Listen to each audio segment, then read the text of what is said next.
Chapter 1. Put the odds in your favor. How many guys do you meet in an average week?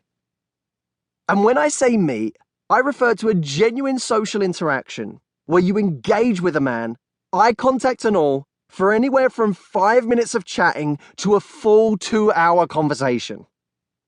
But it has to be a conversation, not just collecting your mail from the postman, unless of course he's new and you turn him into a new social connection.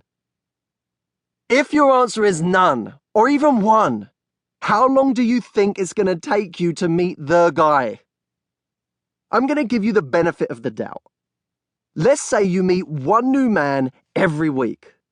How long will it take you to meet Mr. Right if you're only meeting one new man in an average week?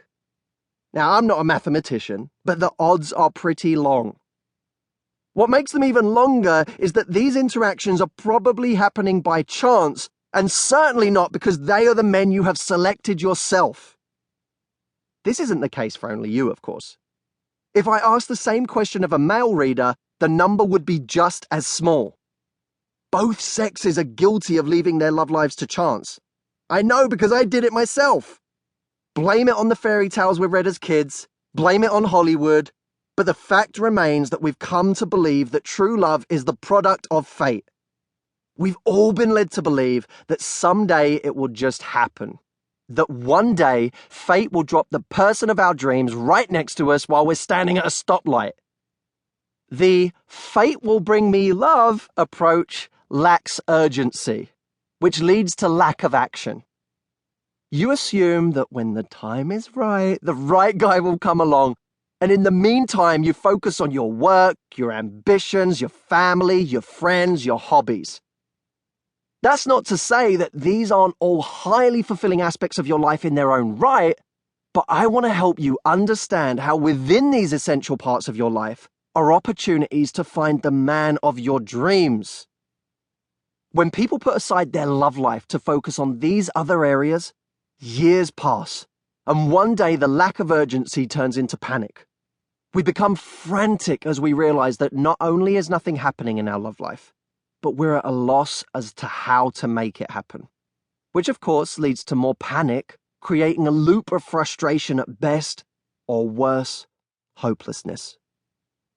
You may be listening to this book because you keep asking yourself, and everyone around you, where are all the good men to be found? If you're gradually coming to the realization that fate isn't cooperating, you might be on the verge of seeing that you're going to have to be proactive. You are going to have to go out and find him. And how do you find him? I'm going to let you in on a little secret right now. It's a very simple principle. You ready? To meet more men, you have to meet more men. Waiting or creating? A word of encouragement before you set out to meet the man of your dreams. Life is full of people who wait. They wait for the right moment to approach someone. They wait for someone to approach them first. They wait for someone to show enough interest that they don't have any risk of being rejected. They wait to be invited. They wait to make a move. They wait to feel confident before taking action. Wait for everything. Waiters imagine that they are playing it safe. But more often than not, only two things come to those who wait. The wrong thing, or worse, nothing. Ask yourself, right now, at this very moment, am I waiting or am I creating?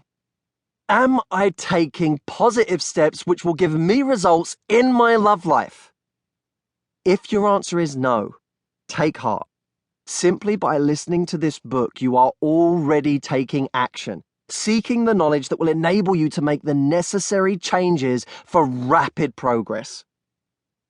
There's an added benefit to taking your life into your own hands, by the way. When you know you're doing everything in your power to improve your situation, you can be content even if the results aren't immediate. The knowledge that you're moving forward, improving, and developing in a significant way